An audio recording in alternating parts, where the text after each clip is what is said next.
Your shadow isn't your enemy. There's nothing wrong with your shadow side. There's nothing wrong with you. It can be incredibly lonely and incredibly painful. You can feel so much better about your life, about yourself, and about being here. Unlock your superpower, and you will become unstoppable. Most people think that they need to banish, fight, suppress, and completely eradicate their shadow self in order to be at peace, to be happy, to feel fulfilled in life. What if I told you that actually your shadow self is the key to your liberation? Furthermore, it's probably where your hidden superpower is. If you don't know what your special gift is, what your special power is, what your talent is, and it's probably because it got bundled up and banished to the shadow. The number one obstacle in shadow work, in shadow integration, is fear. A fear of the shadow and of the unseen.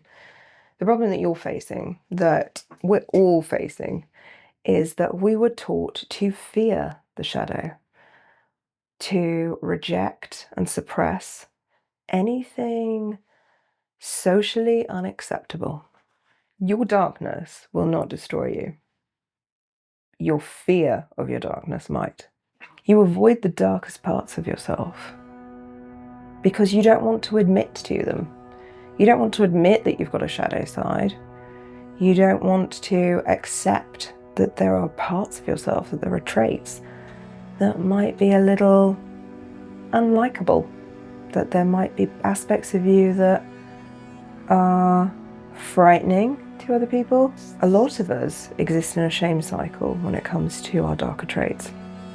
Social conditioning taught us from a young age that we do not want to possess attributes, to demonstrate parts of ourselves that our family, that our wider social circle, school, work environment, friends, anything that other people would have rejected about you, that they would have taught you is not socially acceptable, will ultimately, in an unaware younger person, will end up banished to the shadow side.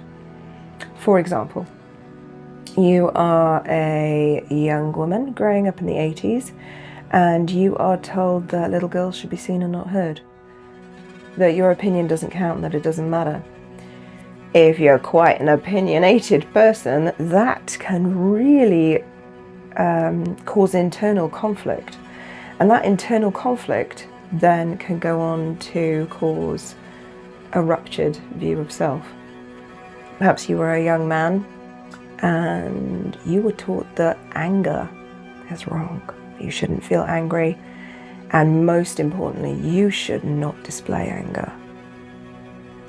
What happens? Do you stop feeling anger? No, absolutely not. Why? Because it is a normal human emotion. It is completely normal to feel angry, to feel upset, and it is an incredibly valid and important emotion. Without anger, we're completely impotent to change our surroundings.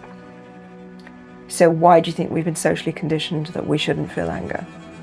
So that we're all impotent and easier to suppress? Maybe? Just a thought. This leads us to suppressing those really important traits about ourselves, suppressing our anger, suppressing our intellect, suppressing our abilities, and in particular means that we avoid our dark sides and our deeper, more darker thoughts. This suppression through fear, through shame, quite frequently shame and fear are the most powerful mechanisms of control.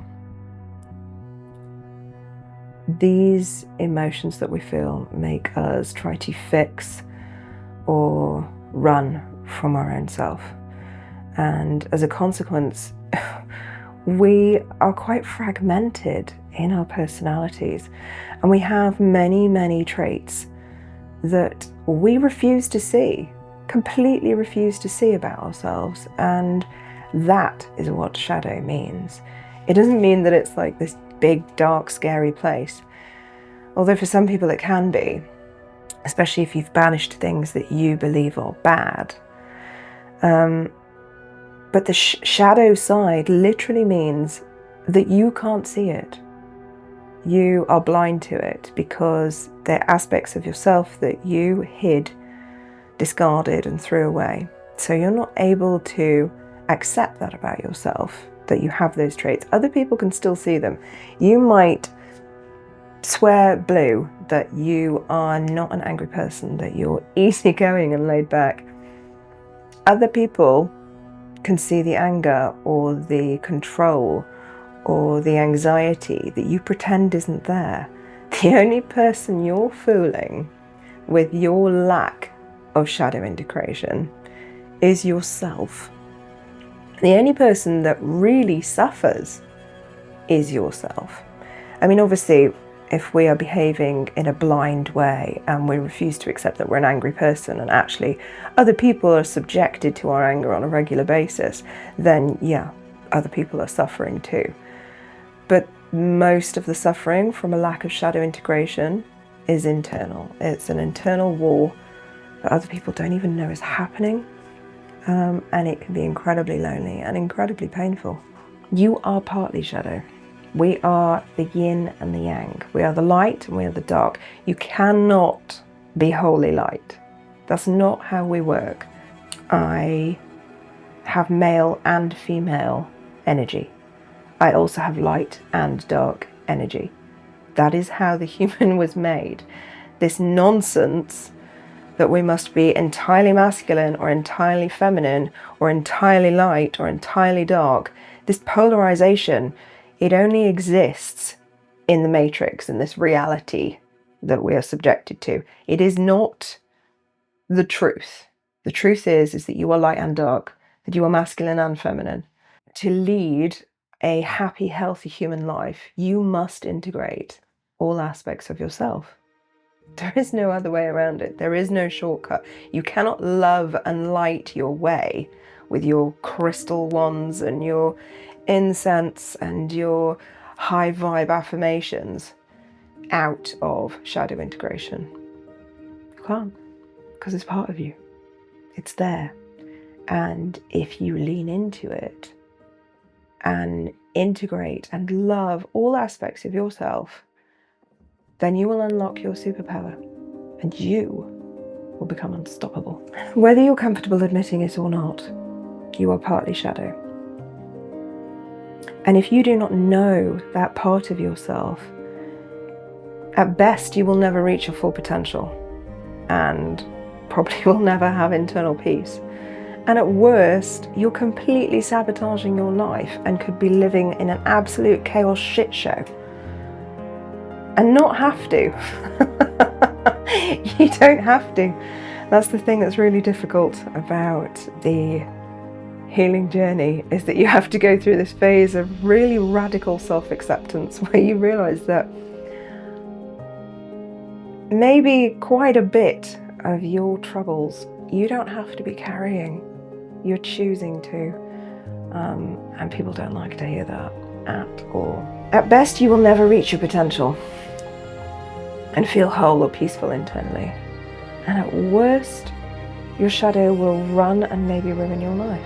Suppression of the shadow could show up as repeating patterns. So constantly finding yourself in the same sort of toxic relationship. Even though maybe you realize this relationship is toxic, this person isn't good for me, you get out of the relationship, find a new person, you quite like this person, get into a new relationship. Before you know it, you're in another toxic relationship, and on the pattern goes. We all know people like that. Or people who constantly split up with the same person and then get back with them again. Why? Well, number one, they haven't learned the lessons. And number two, they are not an integrated whole being because they have not done their shadow work, essentially. Chronic anxiety is another symptom of unresolved shadow integration and shadow work that's required. Addiction is shadow repression. And why do we become addicted to anything? Because using that thing makes us stop feeling something or feel something that is missing from our lives. It's the only reason we use extra substances. And people can say, no, I just want to have fun. Addiction is you are suppressing something that you don't want to feel, don't want to acknowledge, don't want to be aware of, or it gives you something that you feel you're lacking. So what does that tell you? That you've banished something important to your shadow because you don't feel like a whole person. So you're seeking it externally. Toxic behaviors like unexplained self-sabotage. Anyone who's a self-saboteur comes down to a lack of self-love. There's no other reason to do it otherwise. So the real question here is, how do you stop seeing your shadow as a big scary monster, as this, screaming banshee from the other side of the room that you want nothing to do with, and start seeing it as your best friend, as your ally, as your own personal guide? When things come up for your attention, what things might they be? Triggers normally are one of the easiest ways to know that you've got unresolved shadow work. But something's coming up for your attention. That is you. That is you trying to communicate with yourself that there is something that needs to be felt, healed, loved, and accepted. So even when we're feeling these really uncomfortable feelings and don't want to, so we will find all sorts of methods of quashing and suppressing it because we have been trained to be intolerant of anything that is not happiness, joy, hedonistic, or numb. Anything that's not those traits, we've been taught that, we don't want to feel those. Let's suppress them. Let's push them away. Let's pretend they don't exist. What we're actually doing is stalling our healing and stopping our integration by embracing those aspects of yourself, by following the clues that yourself is giving you. You will find the way back home. Your shadow isn't trying to hurt you, it's trying to be heard. So if you've got some really uncomfortable, loud symptoms going on, it's because you've been ignoring it for a really long time. And our shadow, our bodies, our higher selves will do whatever it takes to get you to listen. So if you don't listen the first time round, then the siren will get louder and louder until you cannot bear it any longer. Because you've put it off for so long, it seems like a massive hurdle and you're terrified of it. But actually, it's really not that bad once you fully embrace it and accept that this is something you've got to deal with. You can't pretend it isn't there because it's part of you. Your shadow is all of those parts of yourself that you were taught to fear, taught to repress, taught to be ashamed of, that you were taught to be disgusted by. They're all parts of you that are calling out for your attention, for your love, for your healing and your acceptance. They are not here to hurt you. They are not here to scare you. It's just you.